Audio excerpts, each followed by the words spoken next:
الحمد لله نحمده ونستعينه ونستغفره ونؤمن به ونتوكل عليه ونعوذ بالله من شرور أنفسنا ومن سيئات أعمالنا من يهده الله فلا مضل له ومن يضلل فلا هادي له وأشهد أن لا إله إلا الله وأشهد أن محمدا عبده ورسوله أما بعد فأعوذ بالله من الشيطان الرجيم يا أيها الذين آمنوا اتقوا الله حق تقاته ولا تموتن إلا وأنتم مسلمون وقال الله تعالى في موضع آخر يا أيها الناس اتقوا ربكم الذي خلقكم من نفس واحدة وخلق منها زوجها وبث منهما رجالا كثيرا ونساء واتقوا الله الذي تساءلون به والأرحام إن الله كان عليكم رقيبا وقال الله تعالى في موضع آخر يا أيها الذين آمنوا قوا أنفسكم وأهليكم نارا وقودها الناس والحجارة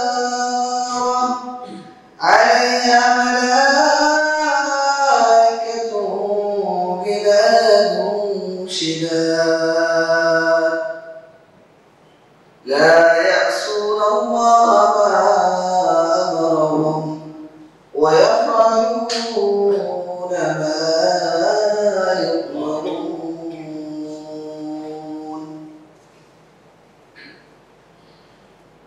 قال النبي صلى الله عليه وسلم ألا كلكم راع وكلكم مسؤول عن رعيته. الحمد لله সমস্ত প্রশংসা গুণবান সেই মহান আল্লাহ রাব্বুল আলামিনের জন্য যার অশেষ অনুগ্রহে পৃথিবীর সর্বোৎকৃষ্ট স্থান আল্লাহর পবিত্র ঘরে সুস্থ স্বাভাবিক অবস্থায় তার প্রশংসা করার জন্য আমরা একত্রিত হতে পেরেছি এই জন্য আল্লাহর শুকরিয়া আদায় করি আলহামদুলিল্লাহ। দরুদ সালাম বর্ষিত বিশ্ব মানবতার মুক্তি যারা বিশ্বকে বিদায় দিয়েছিল অত্যাচার জুলুম ব্যবচার যারা আদর্শ বাস্তবায়ন করার জন্য আমাদের প্রচেষ্টা মুহাম্মদ রাসূলুল্লাহ সাল্লাল্লাহু আলাইহি ওয়াসাল্লাম। সম্মানিত মুসল্লিবৃন্দ, সংক্ষিপ্ত পরিসরে জুমার খুতবার বিষয় পরিবারকে জাহান্নাম থেকে বাঁচানোর উপায়। আল্লাহ রাব্বুল আলামিন আদম সন্তানকে সৃষ্টি করেছে তার ইবাদত করার জন্য।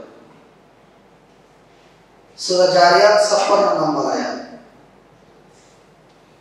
ওমা খালাকতুল জিন্না ওয়াল ইনসা ইল্লা লিয়াবুদুন।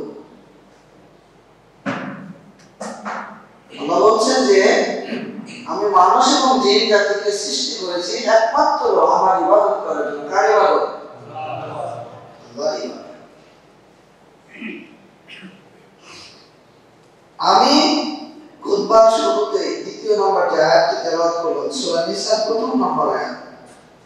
ইয়া আইয়ুহান নাসু তাকু রাব্বাকুমুল্লাযী খালাকাকুম মিন নাফসিন ওয়াহিদা।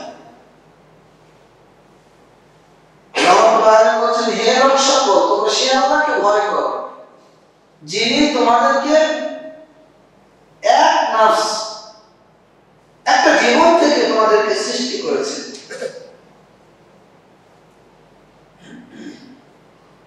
এরপরে তিনি কি করেছেন? ইয়া আইয়ুহান নাসু তাকু রাব্বাকুমুল্লাযী খালাকাকুম মিন নাফসিন ওয়াহিদা ওয়া খালাকা মিনহা যাওজাহা وبث منهما رجالا كثيرا ونساء। এবং সেই জীবন থেকে আল্লাহ তার স্ত্রীকে সৃষ্টি করেছেন এবং সেখান থেকে অসংখ্য অগণিত নারী এবং পুরুষ আল্লাহ রাব্বুল আলামিন দুনিয়াতে সৃষ্টি করেছেন, ছড়িয়ে দিয়েছেন। সূরা হুজুরাতের 15 নম্বর আয়াতে যদি আমরা যাই, আল্লাহ বলছেন যে ইন্না খালাকনাকুম মিন যাকারিন ওয়া উনসা, হে সকল, তোমাদেরকে একজন নারী এবং পুরুষ থেকে আমরা সৃষ্টি করেছি। ও জাআলনাকুম শুউবান ওয়া ক্বাবাইলা লিতাআরাফু, তোমাদেরকে কবিলা কবিলা, দেশ, ভৌগোলিক সীমারেখা এগুলো পৃথক করে দিয়েছে। কেউ মন্ডল বংশে, কেউ পারমাণিক বংশে, কেউ মোল্লা বংশে, কেউ শিকদার বংশে, কেউ চৌধুরী বংশে, কেউ ফকির বংশে, এইভাবে আল্লাহ ক্বাবাইলা লিতাআরাফু, কেন? যাতে একে অপরের পরিচিতি লাভ করতে পারে। ইন্না আকরামাকুম ইনদাল্লাহি আতকাকুম, জেনে রাখো তোমরা যে বংশে হও না কেন, যে দেশেই হও না কেন, আল্লাহর কাছে সবচাইতে প্রিয় ভাজন ব্যক্তি হলো ইন্না আকরামাকুম ইনদাল্লাহি আতকাকুম, তোমাদের মধ্যে যে সর্বোত্তম তাকওয়াশীল পরহেজগার আল্লাহ ভীরু অর্জন করেছে ওই ব্যক্তি আল্লাহর কাছে সে জনপ্রিয় হতে পারে, সে শিকদার পরিবারের সদস্য হতে পারে, সে চৌধুরী পরিবারের সন্তান হতে পারে, সে জীবনে কোটি কোটি টাকার মালিকের ছেলে হতে পারে অথবা ফকিরের ছেলে হতে পারে, কিন্তু আল্লাহর কাছে প্রিয় কে? যে বেশি তাকওয়াশীল পরহেজগার। আল্লাহ রাব্বুল আলামিন এই কয়েকটি আয়াতে মানুষের সৃষ্টির যে রহস্য, আল্লাহ মানুষকে সৃষ্টি করেছেন একটি নাফস আদম থেকে, আদম থেকে সৃষ্টি করেছেন হাওয়া, এবং এই দুইজনের মাধ্যমে আল্লাহ অসংখ্য অগণিত মানুষকে পৃথিবীতে ছড়িয়ে দিয়েছেন। কাবিলা কাবিলা, গোত্রে গোত্রে, দেশ দেশ আল্লাহ বিভক্ত করে দিয়েছেন। কেন? লিতাআরাফু, যাতে করে একে অপরের আমরা পরিচিতি লাভ করতে পারি। আর আল্লাহর কাছে প্রিয় ওই ব্যক্তি যে সবচেয়ে বেশি তাকওয়াশীল। তাহলে আল্লাহ কিন্তু তার সৃষ্টির রহস্য আমাদেরকে বলে দিল। এই মানুষগুলো আল্লাহর সেই উদ্দেশ্য থেকে আজকে আমরা দুনিয়ার মোহে পড়ে, দুনিয়ার চাহিদা, পারিবারিক চাহিদা বা নিজের চাহিদা বা যৌবনের চাহিদা, যেটাই বলি না কেন, আল্লাহ রাব্বুল আলামিনের সেই অঙ্গীকার, সেই উদ্দেশ্যকে আজকে আমরা ভুলতে বসেছি। আল্লাহকে ভুলতে শুরু করেছি। ইবাদত নেই, বন্দেগী নেই, নামাজ, কালাম, সিয়াম, হজ, যাকাত, আদব, আখলাক, চরিত্র আজকে আমরা বিনষ্ট করে দিচ্ছি শুধুমাত্র দুনিয়াকে কামাই করার জন্য, দুনিয়াকে অর্জন করার জন্য। অথচ আখিরাতের তুলনায় দুনিয়ার মর্যাদা হলো সমুদ্রের মধ্যে একটি পাখি যদি ঠোঁটের এক ফোঁটা পানি গ্রহণ করে, এক ফোঁটা পানি হলো দুনিয়ার জীবন, আর বাকি সমুদ্রের পানি হলো আখিরাতের জীবন। সুবহানাল্লাহ। তাহলে আমরা কোথায় আছি? এই জন্য আল্লাহ রাব্বুল আলামিন তার বান্দাদেরকে, যাদেরকে তিনি ভালোবাসেন, যে ঈমানদার, যারা আল্লাহর প্রতি ঈমান এনেছে, এই মুমিনদেরকে আল্লাহ ডাক দিয়ে বলছেন, ইয়া আইয়ুহাল্লাযীনা আমানু কু আনফুসাকুম ওয়া আহলিকুম নারা ওয়াকুদুহা আন-নাস ওয়াল হিজারা। ঈমান কি জিনিস? মুমিন কাকে বলে? এটা আমরা এখানে জুমাতে আলোচনা করেছিলাম যে ঈমান জিনিসটা কি। পাঁচটি জিনিসের সমন্বয় ঈমান। আমি ওইদিকে রিপিট করতে চাচ্ছি না। আল্লাহ এই মুমিনদেরকে ডাক দিয়ে বললেন যে কু আনফুসাকুম ওয়া আহলিকুম নারা ওয়াকুদুহা আন-নাস ওয়াল হিজারা, তুমি নিজে বাঁচো, তোমার আহার, তোমার পরিবারের সদস্যদেরকে জাহান্নামের আগুন থেকে বাঁচাও।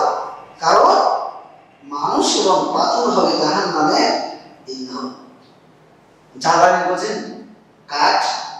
আমাদের তো এখন গ্যাসের চুলা, ঢাকা শহরে অধিকাংশ বাড়িতে গ্যাস। আগে মা বোনরা ওই যে কাঠ দিয়ে তরকারি ভাত রান্না করতো, এটা হলো জ্বালানি। যদি বলেন গ্যাস, তাও হতে পারে। এই যে আগুন জাহান্নামে, আল্লাহ রাব্বুল আলামিন আপনাকে আমাকে পাথরকে এই জাহান্নামের কাঠ লাঠিতে পরিণত করবেন। আমরা হলো জাহান্নামের ইন্ধন। যদি নিজেকে জাহান্নাম থেকে বাঁচাতে না পারি, নিজের পরিবারকে যদি জাহান্নাম থেকে বাঁচাতে না পারি, আল্লাহ রাব্বুল আলামিন বলেছেন ওয়াকুদুহান নাস ওয়াল হিজারা, মানুষ এবং পাথর হবে জাহান্নামের ইন্ধন। আলাইহা মালাইকাতুন গিলাযুন শিদাদ, আল্লাহ বলেন যে জাহান্নামের প্রহরী যারা দারোয়ান, এরা এমন কঠোর হৃদয়ের, কঠিন হৃদয়ের হবে যে লা ইয়াসুনা মা আমারাল্লাহ, আল্লাহ যেটা আদেশ করেছেন এটা তারা অবাধ্য হবে না, আল্লাহর নির্দেশে অমান্য করবে না। ওয়াফআলুনা মা ইউমারুন, এবং তাদেরকে যে আদেশ করা হয়েছে তারা সেটাই পালন করবে যা আল্লাহ আদেশ করেছে। অতএব মরার পর দুনিয়াবী জীবনে সুপারিশ করে, ঘুষ দিয়ে, সুদ দিয়ে, ক্ষমতা দিয়ে, টাকা দিয়ে, অর্থ দিয়ে, রাজনীতি দিয়ে, যেটাই করি না কেন উদ্ধার করছি যে কোনো একটা জিনিস, সুপারিশ করছি। আখিরাতের ময়দানে এরকম সুপারিশ, আখিরাতের ময়দানে এরকম সুপারিশ আপনার আমার গ্রহণযোগ্য হবে না। আল্লাহ সেটা বলে দিচ্ছেন, আলাইহা মালাইকাতুন গিলাযুন শিদাদ, জাহান্নামের প্রহরীরা কঠোর হৃদয়ে, কঠিন হৃদয়ে, লা ইয়াসুনা মা আমারাল্লাহ, তারা আল্লাহর আদেশ অমান্য করবে না। ওয়াফআলুনা মা ইউমারুন, আল্লাহ যে আদেশ করেছেন সেটাই তারা বাস্তবায়ন করবে। তার মানে আপনাকে আর আমাকে দিয়ে জাহান্নামে আগুনকে প্রজ্বলন করবে। আল্লাহ রাব্বুল আলামিন এই জন্য আপনাকে আমাকে জাহান্নাম থেকে বাঁচার নির্দেশ দিলেন। ও আনফুসাকুম ওয়া আহলিকুম নারা, তুমি নিজে বাঁচো এবং তোমার পরিবারকে জাহান্নাম থেকে বাঁচাও। আগে নিজে বাঁচতে হবে, এরপরে পরিবারকে বাঁচাতে হবে। তাহলে আমরা কিভাবে জাহান্নাম থেকে বাঁচবো? উপায়টা, জাহান্নাম থেকে বাঁচার অর্থটাই কি? সালফে সালেহিন, মুহাদ্দিস কিরাম, মুহাক্কিকগণ, সাহাবীগণ জাহান্নাম থেকে বাঁচার অর্থ তারা বলছেন ও আনফুসাকুম ওয়া আহলিকুম নারা, তোমরা নিজে বাঁচো এবং পরিবারকে বাঁচাও। এই বাঁচানোর অর্থটা কি? মনোযোগ দিয়ে শোনার এবং বোঝার চেষ্টা করবেন। মনে করছেন যে এই কান্দে শুনবো আর এই কান্দে বের করে দেবো, আমল করবো না, এটাই আপনার কিয়ামতের দিন কাল হয়ে দাঁড়াবে। যে দেহটা নিয়ে চলছেন এটা আল্লাহর নিয়ামত, যে চোখ দিয়ে দেখছেন এটা আল্লাহর নিয়ামত, যে মুখ দিয়ে খাচ্ছেন এটা আল্লাহর নিয়ামত, যে কান দিয়ে শুনছেন এটা আল্লাহর নিয়ামত, যে পা দিয়ে চলছেন এটা আল্লাহর নিয়ামত, যে দেহ দিয়ে ইনকাম করছেন, উপার্জন করছেন এটা আল্লাহর দেওয়া নিয়ামত। নিয়ামতের শুকরিয়া আদায় যদি না করেন, আল্লাহ বলছেন যে লাইন শাকারতুম লাযিদান্নাকুম, যদি শুকরিয়া আদায় করে আমি বৃদ্ধি করে দেব। ওয়ালাইন কাফারতুম, আর যদি কুফরি করো, অস্বীকার করো, আমার নিয়ামতের শুকরিয়া আদায় না করো, তাহলে জেনে রাখো আল্লাহর শাস্তি করবে। 40 বছর, 50 বছর, 60 বছর হায়াত পেয়ে, যৌবনের তরতাজা, যৌবনের একদম শক্তি পেয়ে আপনি মনে করছেন দুনিয়া আমার জন্য বিশাল কিছু, আখিরাতকে ভুলে গিয়ে আজকে আল্লাহর বিধানকে অমান্য করে চলছে, আল্লাহর বিধানকে অবাধ্য করে চলছে, বাঁচার কোন পথ অসম্ভব। এই জন্য তো আল্লাহ বলেন ও আনফুসাকুম ওয়া আহলিকুম নারা, তুমি নিজে বাঁচো এবং তোমার পরিবারকে জাহান্নাম থেকে বাঁচাও। বাঁচতে আপনাকে হবে। ফারিকুম ফিল জান্নাহ ওয়া ফারিকুম ফিস সাইর, আল্লাহ বলেন একদল হবে জাহান্নামী, একদল হবে জান্নাতি। দুনিয়াতে একদল হবে মুমিন, দুনিয়াতে একদল হবে কাফের। যারা মুমিন তারা জান্নাতে যাবে, যারা কাফের তারা জাহান্নামে যাবে। আল্লাহর বিধানকে অস্বীকার করে যদি আপনি কুফরি করেন, কাফের হয়ে যান, তাহলে আখিরাতে আপনার আমার বাঁচার কোনো পথ নেই। এজন্য আল্লাহ আপনাকে আমাকে জাহান্নাম থেকে বাঁচার জন্য উপদেশ দিচ্ছেন যে কুরু আনফুসাকুম ওয়া আহলিকুম নারা, তুমি নিজে বাঁচো এবং তোমার পরিবারকে জাহান্নামের আগুন থেকে বাঁচাও। তাহলে জাহান্নাম থেকে বাঁচার অর্থটা কি? আব্দুল্লাহ ইবনে আব্বাস রাদিয়াল্লাহু আনহুমা তিনি বলেন কু আনফুসাকুম ওয়া আহলিকুম নারা, এর অর্থ হলো যে আমানু বিতাআতিল্লাহ ওয়াত্তাকু মাআসিল্লাহ, তোমরা আল্লাহর আনুগত্য করো, আল্লাহ যে নির্দেশ দিয়েছেন তা তোমরা মান্য করো, আল্লাহ নির্দেশ ক্রমে তোমরা আমল করো, আল্লাহ নির্দেশ তোমরা পালন করো। ওয়াত্তাকু মাআসিল্লাহ, আল্লাহর যে অবাধ্যচারণ, যে কাজ, যে কর্ম রয়েছে, যে বিশ্বাস রয়েছে, এগুলো তোমরা পরিহার করো, এগুলো থেকে বেঁচে থাকো। এরপরে আমরু আহলিকুম বিযিকরি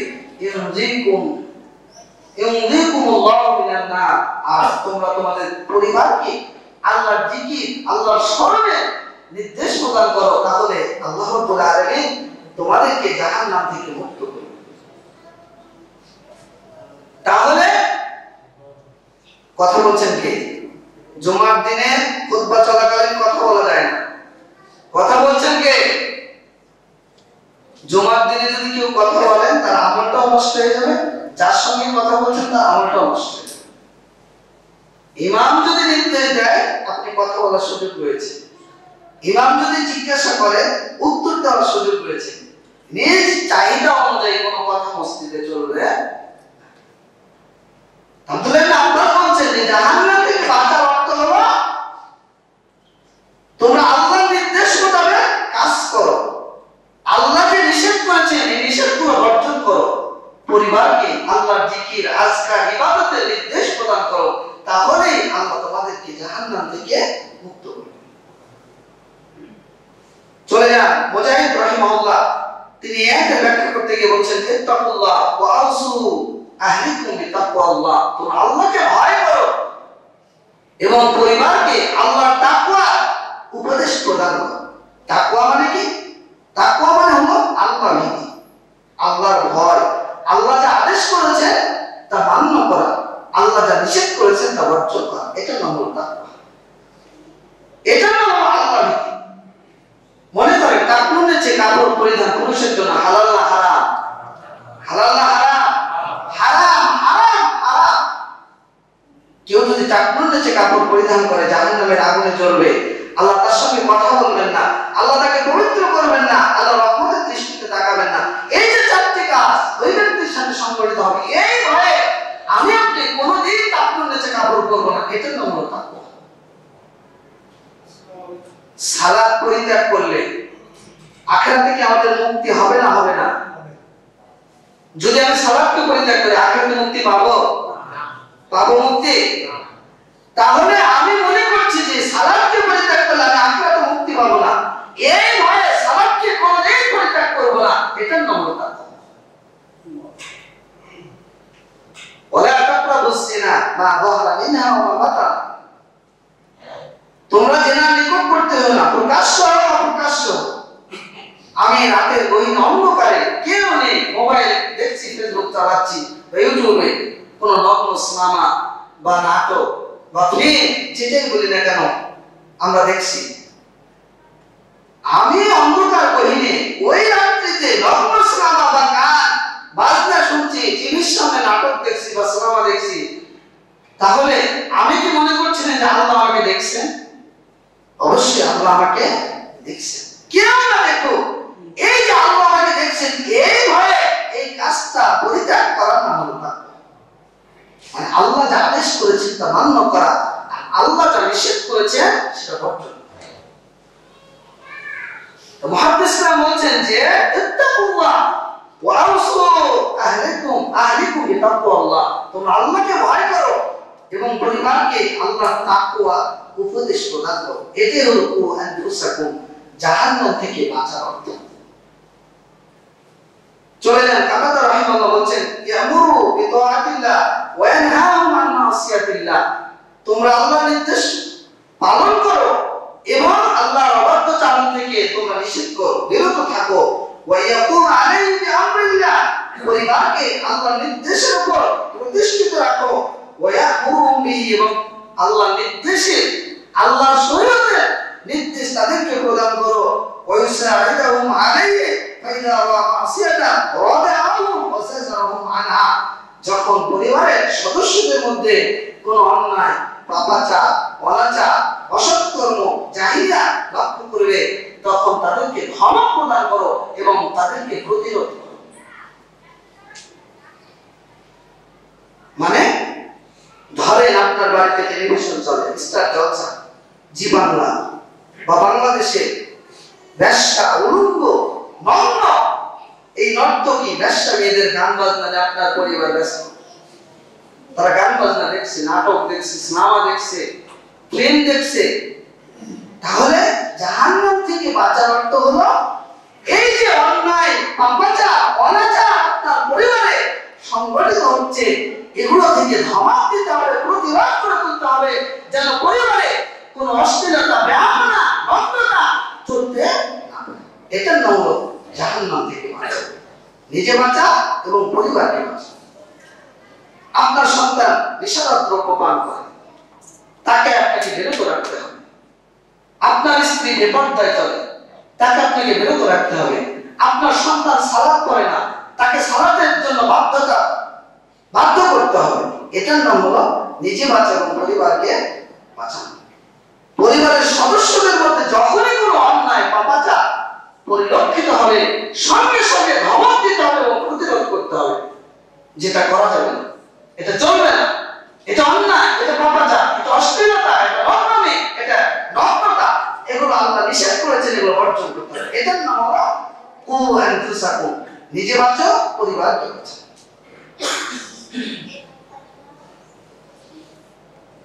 আল্লাহ রাব্বুল আলামিন আমাদেরকে সন্তান এবং স্ত্রীরা যেন আমাদের চক্ষু শীতলকারিণী হয়, মানে অন্তরটা যেন আমাদের জ্বলে যায়। আপনার সন্তানকে যদি 1 মাস পরে দেখেন বা 1 সপ্তাহ পরে দেখেন বা 1 বছর পরে দেখেন, বিদেশ থেকে আসছে সন্তান, স্ত্রীকে দেখে আপনার মনটা ভরে যায় না? ভরে যায় আপনাদের? অফিস থেকে আসছেন ছোট কলিজার বাচ্চা, সন্তানকে দেখে আপনার অন্তরটা ভরে যায় না? চক্ষু শীতলকারিণী স্ত্রী বা সন্তানের অর্থটা কি? মুমিনরা আল্লাহর কাছে দোয়া করে যে আল্লাহ বলেন, ওয়াল্লাযীনা ইয়াকুলুনা রাব্বানা হাব লানা মিন আজওয়াজিনা ওয়া যুররিয়াতিনা কুররাতা আয়ুনিন, যে তাদের মধ্যে কেউ কেউ বলে রব্বানা হাব লানা মিন আজওয়াজিনা, হে আল্লাহ তুমি আমাদের স্ত্রীদের মধ্যে থেকে ওয়া যুররিয়াতিনা কুররাতা আয়ুনিন, এবং আমাদের সন্তানদের মধ্যে থেকে আমাদের জন্য চক্ষু শীতলকারিণী, চক্ষু শীতলকারী হিসেবে তোমাদের প্রদান করো, দান করো। মুমিনরা আল্লাহর কাছে প্রার্থনা করে। যাদের স্ত্রী খারাপ তারাই জানে স্ত্রীটা কত জঘন্য, যাদের স্বামী খারাপ ওই স্ত্রী জানে স্বামীটা আমার কত জঘন্য, যাদের সন্তানরা খারাপ, অন্যায়, পাপাচারে সার্বক্ষণিক লিপ্ত থাকে, ওই পিতামাতাই জানে পৃথিবীতে কষ্টটা তাদের কত। এজন্য মুমিনরা আল্লাহর কাছে দোয়া করে যে আল্লাহ তুমি আমাদেরকে একজন নেক স্ত্রী, নেক সন্তান, একজন আদর্শবান সন্তান দান করো, যাতে আমাদের চক্ষুকে শীতল করে, সন্তুষ্ট করে। এই যে কুররাতা আয়ুনিন, চক্ষু শীতল করার অর্থটা কি? মুহাদ্দিস কিরাম আব্দুল্লাহ ইবনে আব্বাস রাদিয়াল্লাহু আনহুমা তিনি বলেন যে ইয়ানুনা মান ইয়ামালু বিত্তা ফাতাকুরু বিহি আয়ুনুহুম ফিদ দুনিয়া ওয়াল আখিরাহ। চক্ষু শীতল করার অর্থ হলো যখন আপনার সন্তান এবং স্ত্রী আল্লাহর নির্দেশ মোতাবেক আল্লাহর নির্দেশ মোতাবেক আমল করবে, সুন্নাহ তরিকা আমল করবে, কোরআনের নির্দেশ অনুযায়ী আমল করবে, রাসূলের সুন্নাহ মোতাবেক আমল করবে, তখন সেটা দুনিয়া এবং আখিরাতে আপনার জন্য চক্ষু শীতল। সুবহানাল্লাহ। আপনি মনে করছেন যে আমার সন্তান ইঞ্জিনিয়ার হয়েছে, আপনি মনে করছেন যে আমার সন্তান ডাক্তার হয়েছে, আপনি মনে করছেন যে আমার সন্তান সুন্দর হয়েছে, আপনি মনে করছেন আমার সন্তান ব্যবসায়ী হয়েছে, আপনি মনে করছেন আমার সন্তান মাসে মাসে লক্ষ লক্ষ টাকা ইনকাম করছে, এটাই আমার চক্ষু শীতলকারী, এটাই আমার মন জোড়ানো। জি না, এটা নয়। মন জোড়ানোর অর্থ দেখেন তারা কত সুন্দর ব্যাখ্যা করেছেন। ইকরাম রাদিয়াল্লাহু আনহু রাহিমাহুল্লাহ তিনি বলেন, লা ইউরিদু বিযালিকা সাদাহাতান ওয়ালা জামালান ওয়ালাকিন আরাদু আন ইয়াকুনা মুতিঈন। অনেকেই মনে করে যে চক্ষু শীতল করার অর্থ হলো সৌন্দর্য, অর্থ,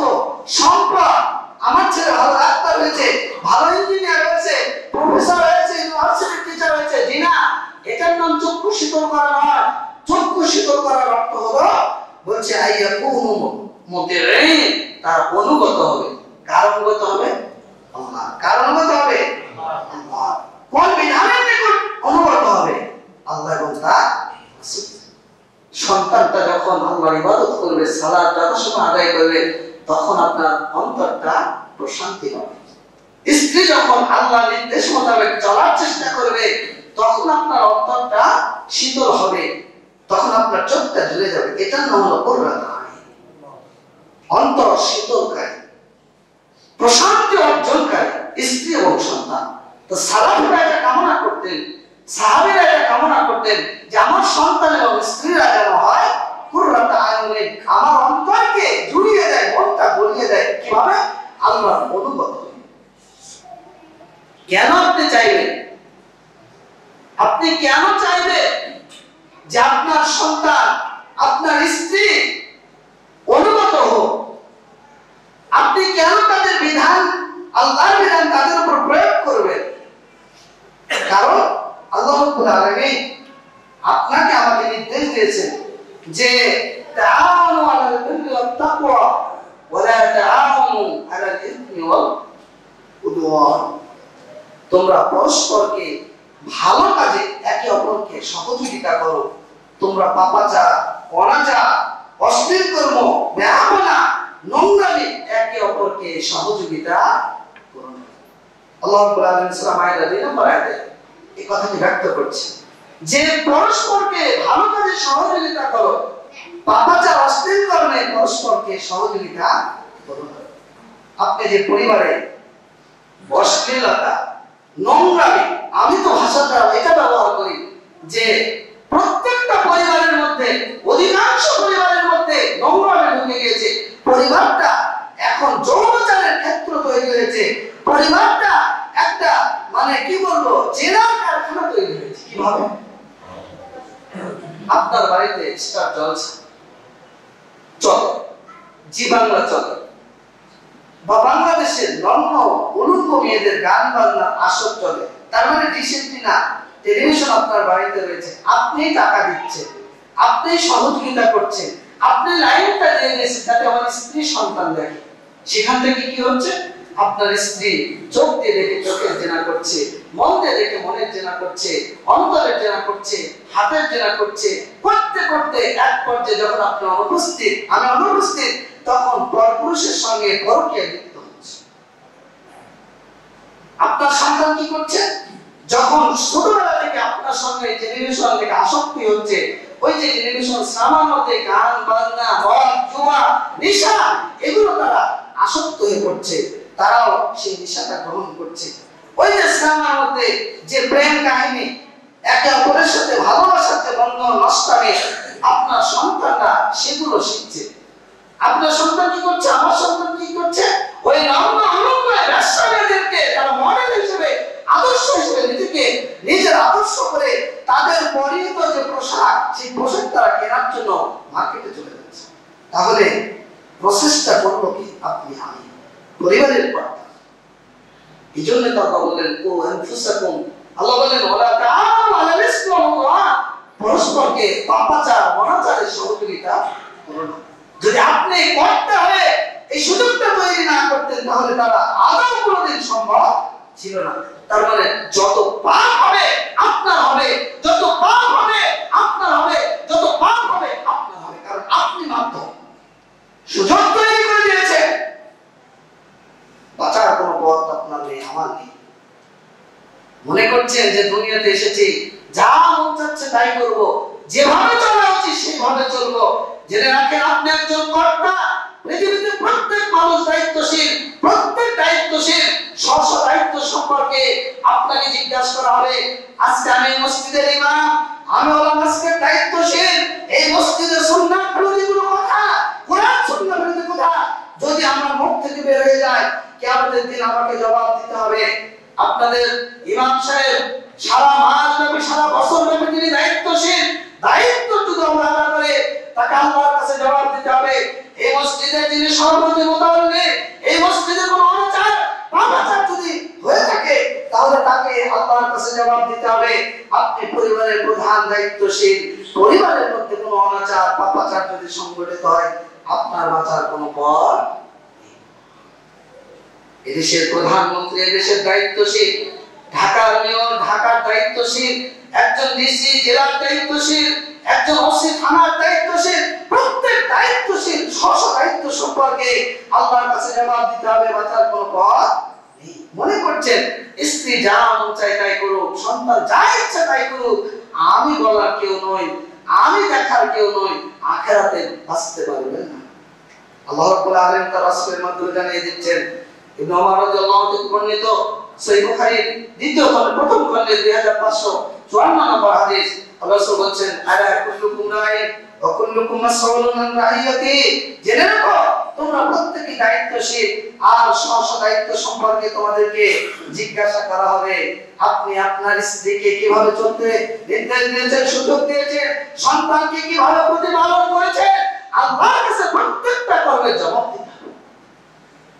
রাসূল সাল্লাল্লাহু আলাইহি সাল্লাম বলেন, সহিহ ইবনে হিব্বান 4570 নম্বর হাদিস, ইন্নাল্লাহা সাইলুন কুল্লু রাইন আম্মা ইসতারাহু, আল্লাহ রাব্বুল আলামিন প্রত্যেক দায়িত্বশীলকে তার দায়িত্ব সম্পর্কে জিজ্ঞাসা করবেন।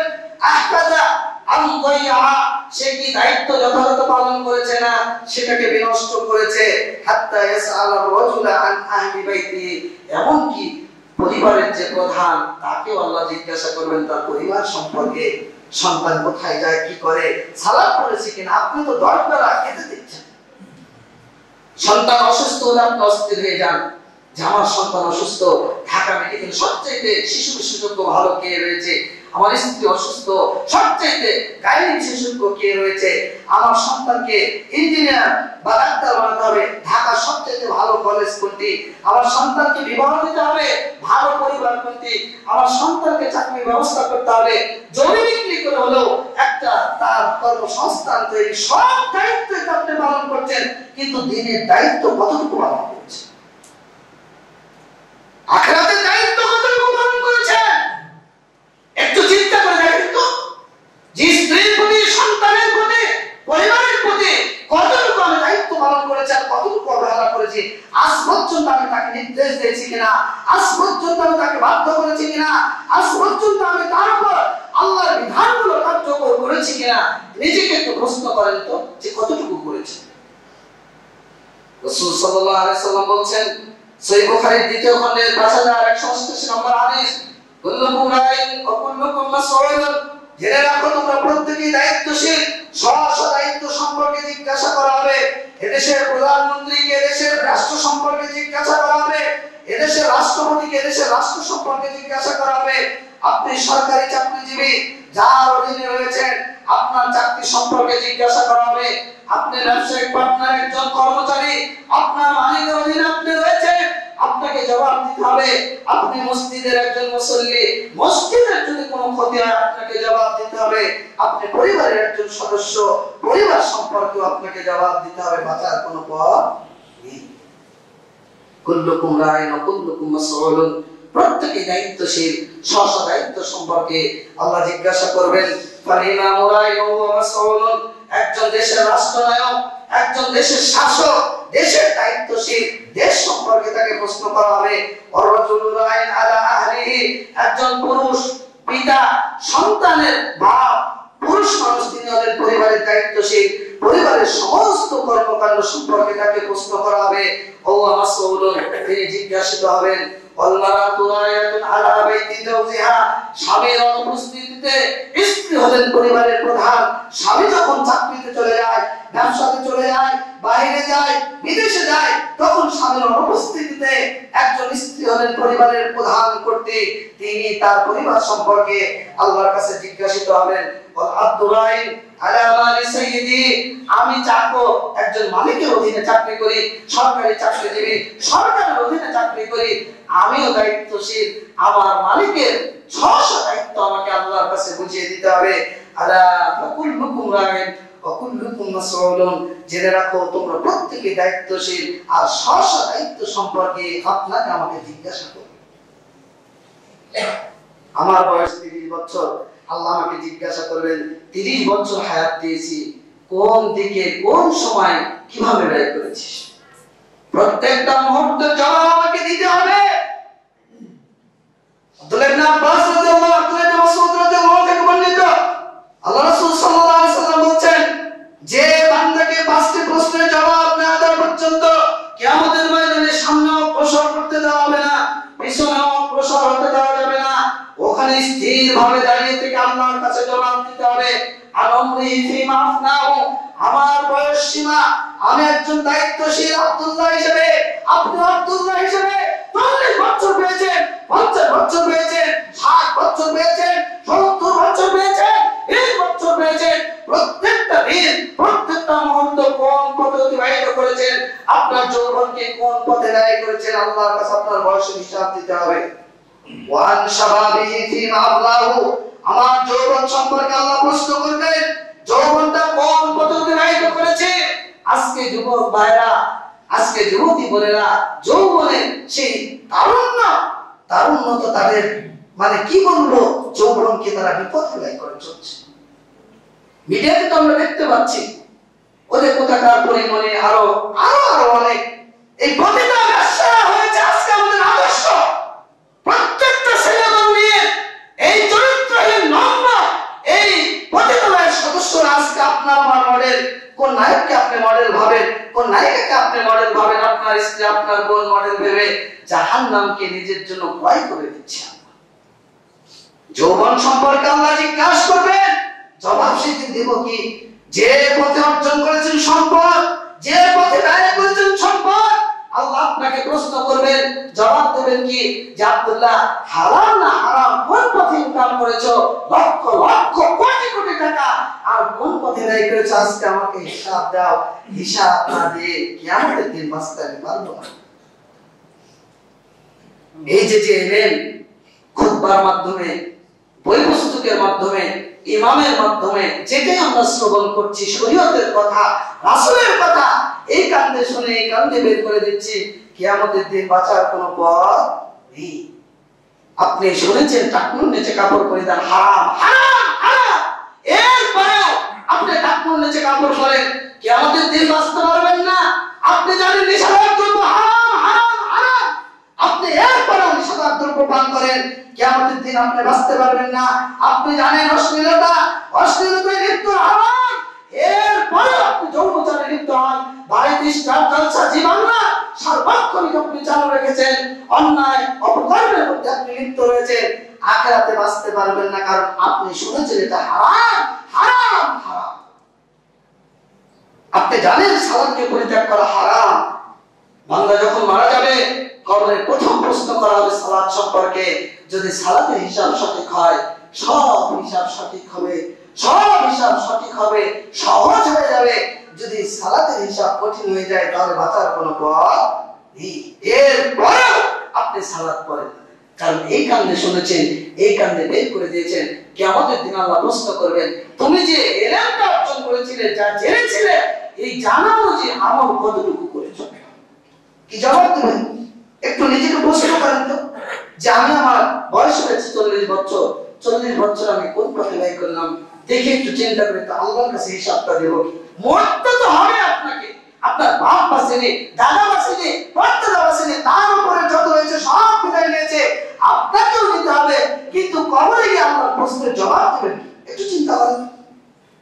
যে আমার 50 বছর জীবন ছিল, আমি কি করেছি আর জবাব দেব কি? আমার যৌবন ছিল, আমি যৌবনটাকে কোন পথে ব্যয় করেছি, জবাব দেব কি? আমার অর্থ ছিল, সম্পদ ছিল, কোন পথে অর্জন করেছি আর কোন পথে ব্যয় করেছি, জবাব দেব কি? আমি যেটুকু জেনেছি এমন যে আমল করেছি কিনা, কি জবাব দেব? একটু চিন্তা করেন। আজকে সারা রাত চিন্তা করবেন, জুমার পর সারাদিন চিন্তা করবেন যে আমি আমার শ্রম, আমার অর্থ, আমার বয়স, আমার যৌবন আমি কোন পথে ব্যয় করেছি। এই জন্য সাবধান। আল্লাহ রাসূল বলেন, আলা কুল্লুকুম রাইন ওয়া কুল্লুকুম মাসউলুন, জেনে রাখো তোমরা প্রত্যেকেই দায়িত্বশীল, আর স্ব দায়িত্ব সম্পর্কে জিজ্ঞাসিত হতে হবে। এজন্য আপনাকে আমাকে জাহান্নাম থেকে বাঁচতে হবে। নিজে বাঁচুন, পরিবারকে বাঁচান, নিজে বাঁচুন, পরিবারকে বাঁচান, নিজে বাঁচুন, পরিবারকে বাঁচান। এজন্য আমরা কয়েকটি উপায় আপনাকে বলে দিতে পারি, যে এই উপায় যদি আপনি পালন করেন তাহলে নিজেও বাঁচতে পারবেন, পরিবারকেও বাঁচাতে পারবেন। এক, পরিবারকে আল্লাহর কিতাব এবং অন্যান্য গুরুত্বপূর্ণ দ্বীনি বিষয়ে শিক্ষা দান করা। পরিবারকে প্রত্যেক দিন কোরআনের একটি আয়াত শিক্ষা দিন, নিজে শিখুন। হাদিস শিক্ষা দিন, নিজে শিখুন। আকীদা শিক্ষা দিন, নিজে শিখুন। ফিকহ শিক্ষা দিন, নিজে শিখুন। যে কোনো বিষয়ে শিক্ষা দিন শরীয়তের, এটা আপনাকে করতেই হবে। ইমাম বুখারী হাদিস নিয়ে এসেছেন যে বাবু তালিমের রাজুলি আমাতাহু ওয়া আহলাহু, কোন মানুষের তার পরিবারকে শিক্ষা দেওয়া, তো তার দাসীকে শিক্ষা দেওয়া। হাদিস নিয়ে এসেছেন সালাসাতুন লাহু আজরান, 3 শ্রেণীর মানুষের জন্য রয়েছে ডাবল পুরস্কার, দ্বিগুণ সওয়াব। তার মধ্যে একজন হলো যে ওয়ারাজুলুন কানা দিনহু আমাতুন ফাআদ্দাবাহা তা'দীবা ফাআহসানা তা'দীবা ওয়া আল্লামাহা, কোন মানুষের নিকট দাসী রয়েছে, সেটাকে উত্তম আদব শিক্ষা দিল। এরপরে কি করলো? ওয়া আল্লামাহা, এবং উত্তম শিক্ষা দিল। ফাআহসানা তা'দীমাহা সুম্মা আতাকা, এরপর তাকে মুক্ত করে দিল। ফাতাসাওয়াজা, এবং তাকে বিবাহ করলো। ফালাহু আজরান, তার জন্য 2টি নেকি। ইমাম বুখারী বলছেন যে এখানে হাদিস অনুযায়ী যদিও দাস উদ্দেশ্য, কিন্তু কিয়াস অনুযায়ী পরিবার উদ্দেশ্য। কারণ পরিবারকে আপনার ইলম, শরীয়ত, কোরআন আপনাকে শিক্ষা দিতেই হবে। আপনি তো খালি হুজুর খোঁজেন যে বদরুল সাহেব ভালো হাফেজ, ওনাকে জানি আমার সন্তানকে কোরআনটা শেখায়। চিন্তা করেন তো, যে বদরুল সাহেব বা আব্দুল্লাহ সাহেব আপনার সন্তানকে সূরা ফাতিহা শিক্ষা দিল, 1 হরফ পড়লে 10 নেকি, 1 হরফ পড়লে 10 নেকি। বিসমিল্লাহ শব্দের মধ্যে রয়েছে 19টা হরফ, তার মানে 190 নেকি। উনি শিখালো কিয়ামত পর্যন্ত আপনার সন্তান বিসমিল্লাহ যতদিন পড়বে উনি সমপরিমাণ নেকি পাবে। আর যদি আমার সন্তানকে আমি শিখাই যে বাবা তুমি বিসমিল্লাহির রহমানির রহিম পড়ো, কিয়ামত পর্যন্ত আমার সন্তান যতদিন বিসমিল্লাহ পড়বে, তার সন্তানরা যতদিন পড়বে, নেকিটা কে পাবে? বলেন, নেকিটা কে পাবে? আমি পাবো। চিন্তা করেছেন? সূরা ফাতিহা শিক্ষা দিন, সূরা ইখলাস শিক্ষা দিন। সূরা ইখলাস 3 বার পড়লে, একবার কোরআন খতম করলে যে নেকি, সে পরিমাণ নেকি হবে। সূরা কাফিরুন যদি 4 বার পড়েন, কোরআন খতম করলে যে নেকি, সূরা কাফিরুন 4 বার পড়লে সে নেকি হবে। সূরা আপনি কাহফ শিক্ষা দিন, কেউ যদি কাহফের 10টি আয়াত প্রত্যেকদিন পাঠ করে, তাহলে সে দাজ্জালের ফিতনা থেকে মুক্তি পাবে। সূরা বাকারা শেষ 2 আয়াত শিক্ষা দিন, কেউ যদি 3 দিন ঘরে সূরা বাকারা 2 আয়াত পাঠ করে, ওই ঘরে শয়তান প্রবেশ করতে পারে না।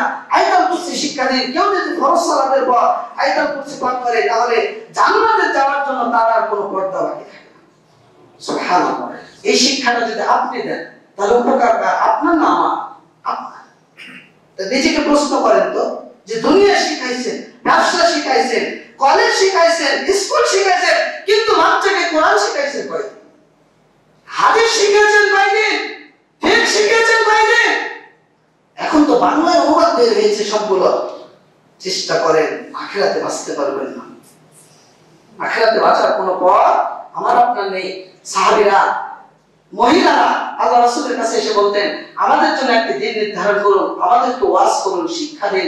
আল্লাহ রাসূল তাদের জন্য দিন নির্ধারণ করে তাদেরকে ওয়াজ করতেন, নাসিহত করতেন, উপদেশ করতেন। আপনিও পারিবারিক বৈঠক করুন। পারিবারিক বৈঠক সম্ভব না হলে সামাজিক বৈঠক করুন। সপ্তাহে একদিন স্ত্রীদেরকে বসান, একজন আলেমকে দিয়ে, বা নিজেরা কোরআনের 2টা বাণী, হাদিসের 2টা বাণী পেশ করেন। পারিবারিক বৈঠক করুন। ডাইনিং এ খেতে বসে একটা হাদিস পাঠ করে শোনান, যে বাবা খেতে হলে শুধু বিসমিল্লাহ বলতে হয়, মাঝে মধ্যে আলহামদুলিল্লাহ পড়তে হয়, খাবার শেষে দোয়া পড়তে হয়। এভাবে শিক্ষা দিন সন্তানকে। কোরআন এবং সুন্নাহ শিক্ষা দিন, কোরআন শিক্ষা দিন, ফিকহ শিক্ষা দিন, হাদিস শিক্ষা দিন, আকীদা শিক্ষা দিন। এগুলো আখিরাতে বাঁচার মাধ্যম হবে। চাকরি নিয়ে দিয়েছেন, এটা মাধ্যম হবে না। বিয়ে করেছেন, এটা মাধ্যম হবে না। কোরআন সুন্নাহ যতটুকু শিক্ষা দিয়েছেন, এতে আপনার আখিরাতে বাঁচার মাধ্যম হবে। রাসূল বলেন, মানুষ যখন মারা যায় সমস্ত কিছু বন্ধ হয়ে যায়, 3টি আমল ব্যতীত। 3টি আমল কিয়ামত পর্যন্ত জারি থাকে। এক, ইলম, যদি কোনো ইলম রেখে যান, এটা কিয়ামত পর্যন্ত জারি থাকবে।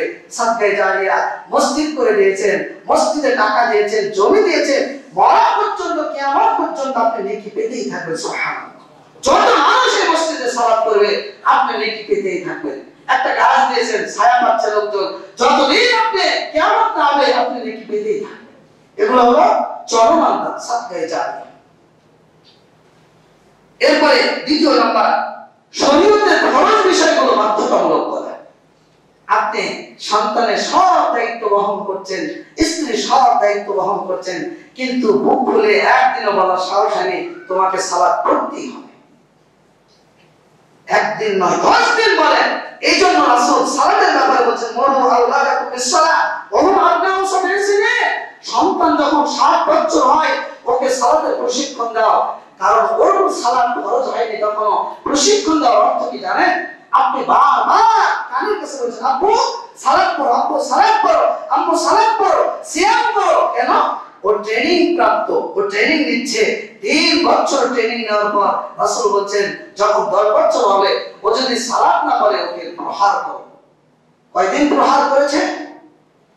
আজকে সন্তানের প্রতি আপনার মায়া, যে ঘুম ভেঙে যাবে, সকালে প্রাইভেট আছে, ঘুম ভেঙে যাবে, স্কুলে গিয়ে সে ঘুমাবে, পড়া ভালোভাবে দিতে পারবে না, কিন্তু কিয়ামতের ময়দানে যখন আপনাকে পায়ে জাহান্নামে নিয়ে যাবে ওই সন্তান, সেই দিন কি করবে? সেই দিন কি করবেন আপনি? ইব্রাহিম আলাইহিস সালাম তার পিতাকে বললেন ইন্নী ক্বাদ জাআনি মিনাল ইলমি মা লাম ইয়াতিকা ফাত্তাবিনি। হে পিতা, আল্লাহর পক্ষ থেকে যে ওহী এসেছে আপনি তারই অনুসরণ করুন। হে পিতা, আপনি এমন জিনিসের ইবাদত করেন যে শুনতে পায় না, দেখতে পায় না, কোনো উপকার করতে পারে না। পিতা বললেন ক্বালা রাগিবুন আনতা আন আলিয়াতি ইয়া ইব্রাহিম।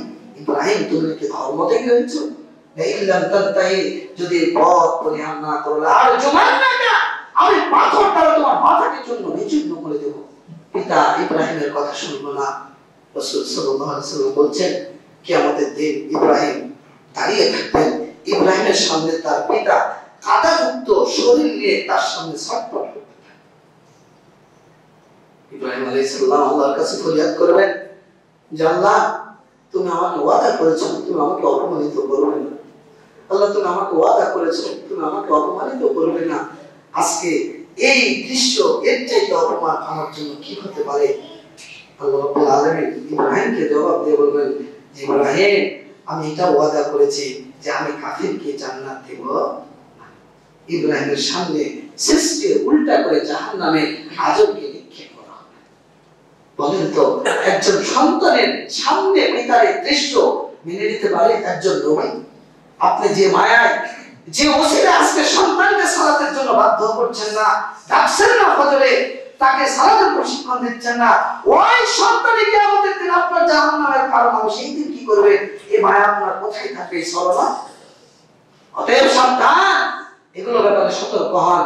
নবী রাসূলগণ সালাতের ব্যাপারে, ফরজ ইবাদতের ব্যাপারে তার পরিবারকে নির্দেশ প্রদান করত, বাধ্যতামূলক করত। চলে যান ইসমাঈল আলাইহিস সালাম, সূরা মারিয়াম 54 এবং 55 নম্বর আয়াত। আল্লাহ বলেন যে ওয়াজকুর ফিল কিতাব ইসমাঈল ইন্নাহু কানা সাদিকাল ওয়াদি ওয়া কানা রাসূলান নাবিয়্যা ওয়া কানা ইয়া'মুরু আহলাহু বিস-সালাহ। আল্লাহ বলেন ইসমাঈল তার পরিবারকে সালাত, যাকাত এগুলো বাধ্যতামূলক নির্দেশ প্রদান করতেন।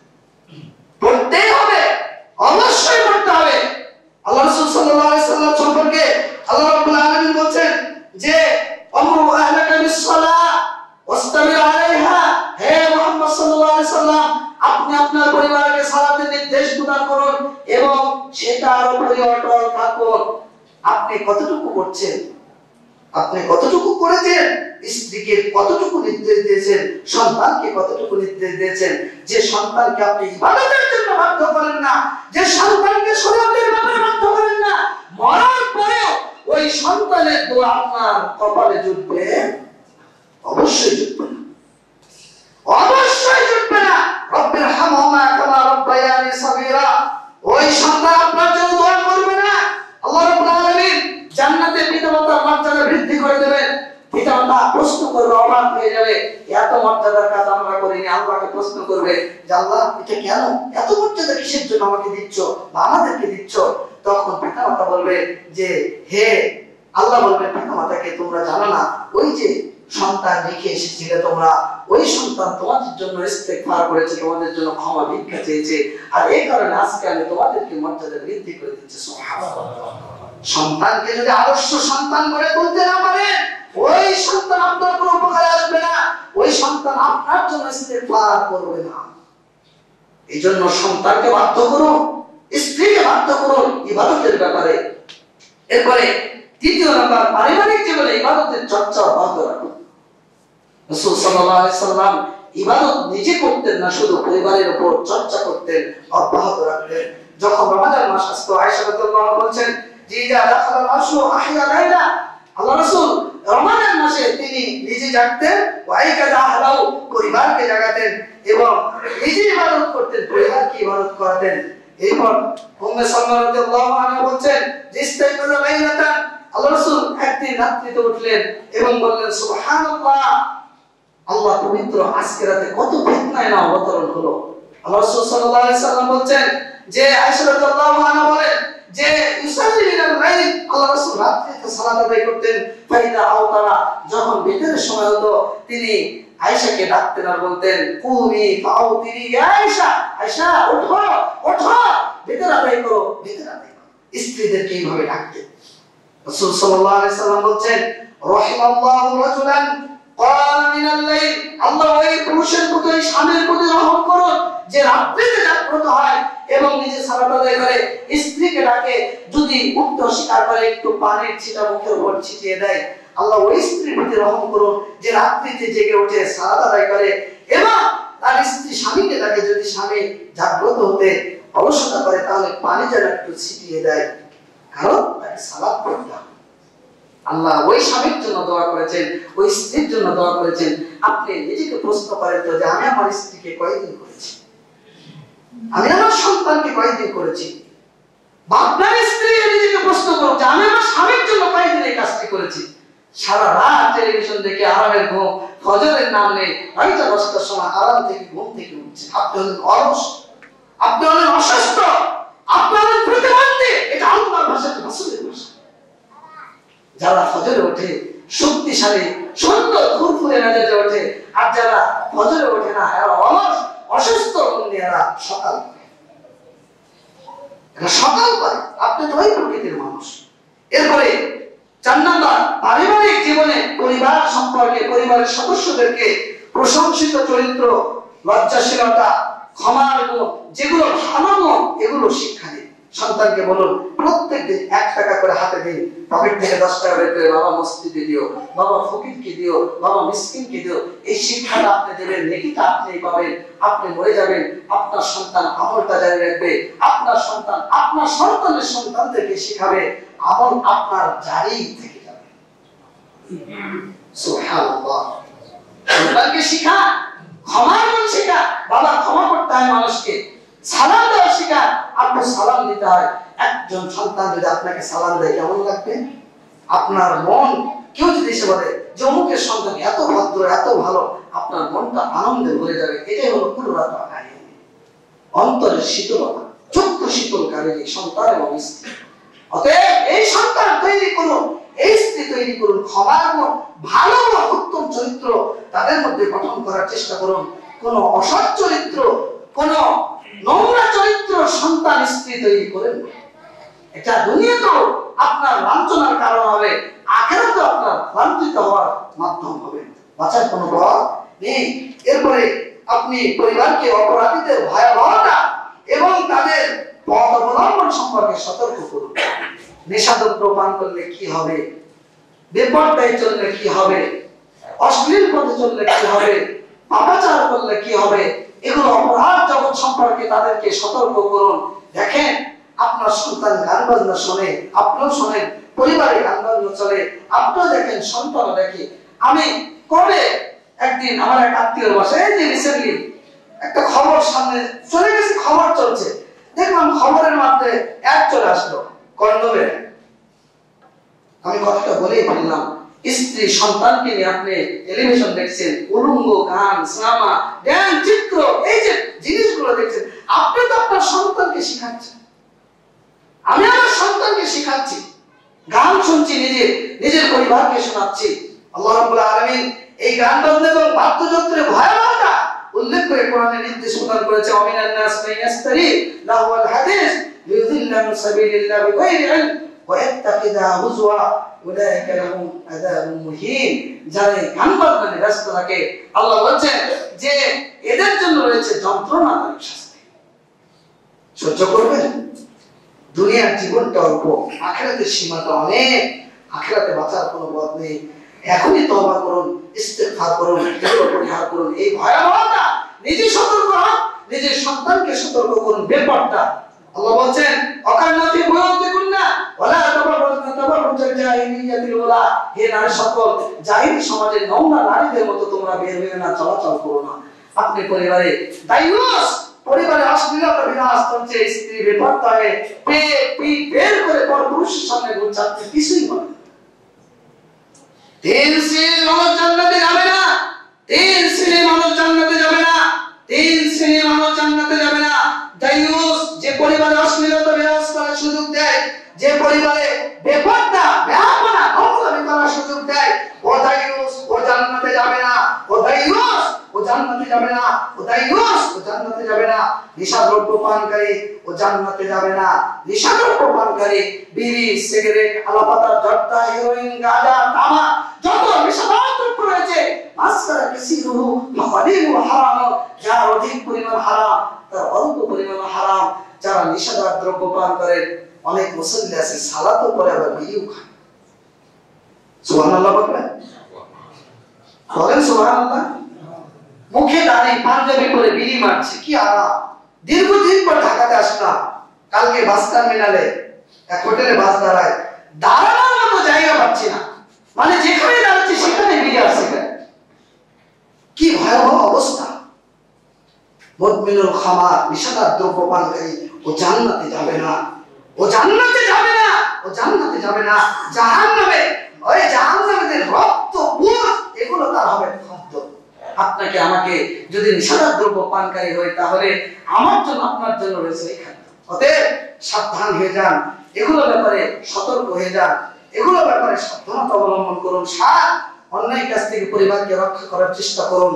আর নারী যখন কাজের বাইরে যায়, নারীর ব্যাপারে সতর্ক থাকুন। আল্লাহ রাসূল বলেন, যখন নারী বাড়ি থেকে বের হয়, তখন শয়তান ওকে উলঙ্গ করার জন্য ওকে উত্তেজিত করে, অশ্লীল কর্ম করানোর জন্য শয়তান নারীকে উত্তেজিত করে। অতএব নারীর ব্যাপারে সতর্ক হবেন। যদি সম্ভব হয় সাথে নিয়ে যান, যদি সম্ভব না হয় কাউকে সাথে দেন, একজন মাহরামকে সাথে দেন, পর্দার সহিত এ ব্যাপারে সতর্ক থাকবেন। আর শিশুর ছোটকাল থেকে তাদেরকে লালন পালনের ব্যাপারে এখনই যত্নবান হন। কিভাবে তাদেরকে মানুষ করতে হবে, কোন আদব কায়দা শেখাতে হবে, কোন নৈতিক শিক্ষা তাদেরকে দিতে হবে, যদি করতে পারেন নিজে বাঁচবেন, পরিবারকে বাঁচাবেন, নিজে বাঁচতে পারবেন, পরিবারকে বাঁচাতে পারবেন। আবারও চলে যাই ওই আয়াতে, আল্লাহ রাব্বুল আলামিন বলছেন, ইয়া আইয়ুহাল্লাযীনা আমানু কু আনফুসাকুম ওয়া আহলিকুম নারা, সূরা তাহরীম 6 নম্বর আয়াত। হে বান্দাগণ, তোমরা নিজে বাঁচো এবং পরিবারকে বাঁচাও জাহান্নামের আগুন থেকে। অকুদুহান নাস ওয়াল হিজারা, মানুষ এবং পাথর হবে জাহান্নামের ইন্ধন, মানুষ এবং পাথর হবে জাহান্নামের ইন্ধন। আল্লাহ রাব্বুল আলামিন আমাদের সকলকে জাহান্নাম থেকে বাঁচার তৌফিক দান করুন। আল্লাহুম্মা আমিন।